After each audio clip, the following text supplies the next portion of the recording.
Hi everyone, Max and the Millions, chapter 24. Luke could smell the Bin King from where he stood. He wore long flowing robes made from used tissues and a crushed metal crown moulded from scraps of a bottle cap. His long green hair was scraped into greasy curtains that hung on either side of his face. Well, well, if it isn't the cowardly traitor Prince Luke of the Blues. Luke drew his sword and Ivy grabbed her club. Miss Binkles growled.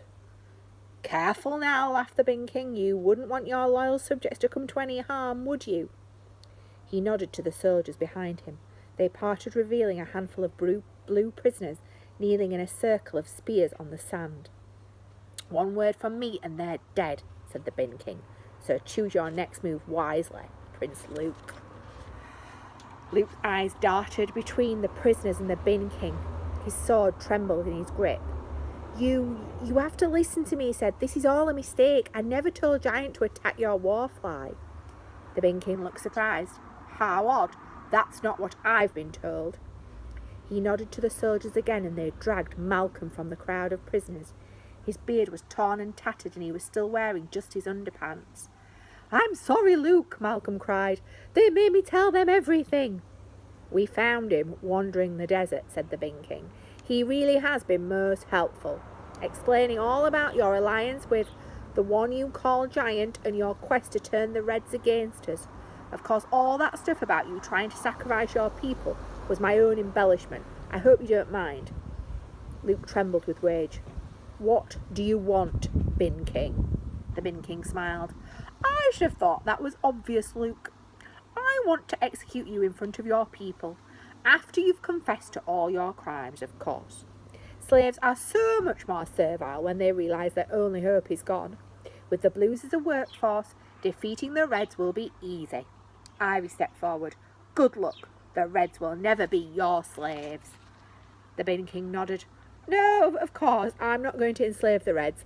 I'm going to kill them. Luke and Ivy gasped. The Bin King turned to face the desert.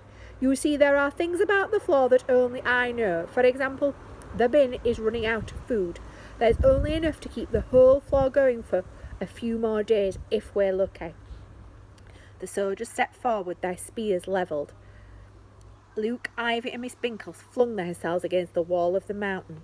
So I figured it was time to make the kind of decision only a king can make, said the Bin King.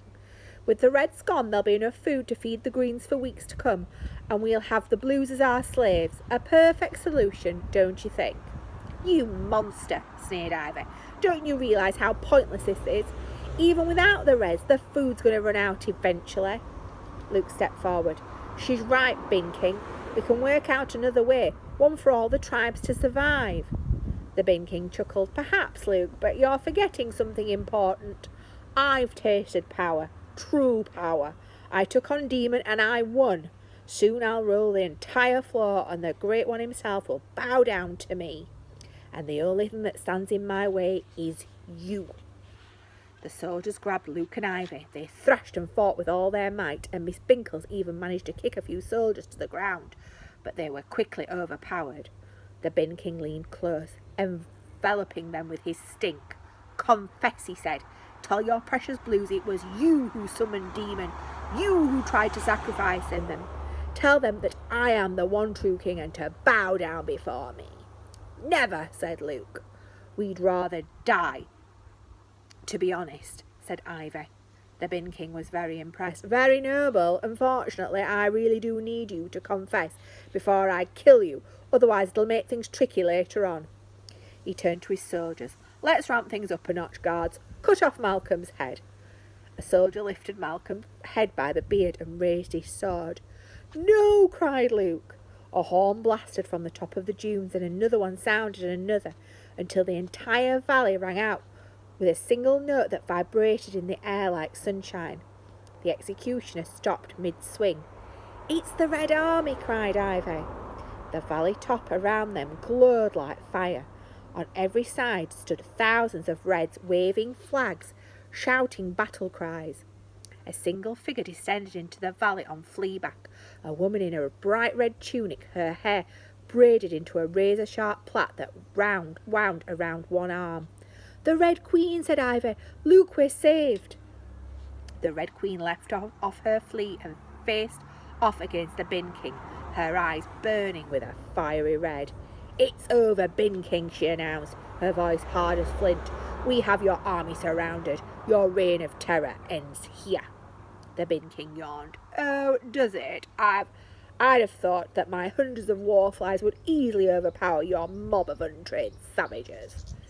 "My savages include 10,000 archers," said the Red Queen, "all aiming their bows at your warflies." She raised a hand and the Red Army lifted their arrows to the sky. Luke looked around with horror. The Holy Mountain was about to become the site of a massacre. "Archers," said the Bin King with interest. "You can't have had long to train them. If they miss, we'll slaughter every last one of you." The Red Queen smirked. "If they miss." The Bin King drew his sword. "So be it." "Stop!" Luke wrenched himself free from the guards and threw himself between the Bin King and the Red Queen. This was it, his one chance to save the floor. He turned to the Red Queen. "Your Majesty, I thank you for coming to the aid of the Blues in our time of need, but we cannot fight the Greens today. If we do, then all of us will die." He turned to the Reds on the valley top. "I've learnt a lot in the last hour. I've learnt about the terrible things my father did to the Reds, and for that I am truly sorry." He bowed his head. "I can never bring back the loved ones you've lost." He clasped the Red Queen's hand and held it high. "But today is our chance to start again and make the floor a better place for everyone. And we'll do it together.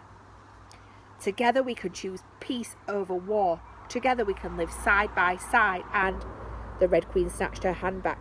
"Together? What are you talking about? I didn't come here to help Blues. I came here to kill them, right after I've killed the Greens." Luke turned pale. "You what?" The Red Queen turned to her army. "The Reds have suffered long enough at the hands of you two monstrous kings. The age of the Red Floor begins now." The Red Army bellowed. Ivy broke free and ran to the Red Queen. "Your Majesty, no. Luke has a plan to reunite the tribes and fix everything and—" "No," said the Red Queen. "Nothing can ever fix what's happened between us." She raised one hand and the Red Archers pulled back their bows. The Green Fly Riders loaded their catapults and aimed them at the Red Army. The guards surrounding the blue prisoners stepped forward, the circle of spears growing tighter, and the valley filled with shadow. Screams went up on every side. Reds and Greens alike dropped their weapons and pointed at the sky. Something was blocking the light from the bulb, filling the air like a thundercloud, something enormous, and it was getting closer. Luke looked up. It was giant, but he had changed. He had no face, and he was flying.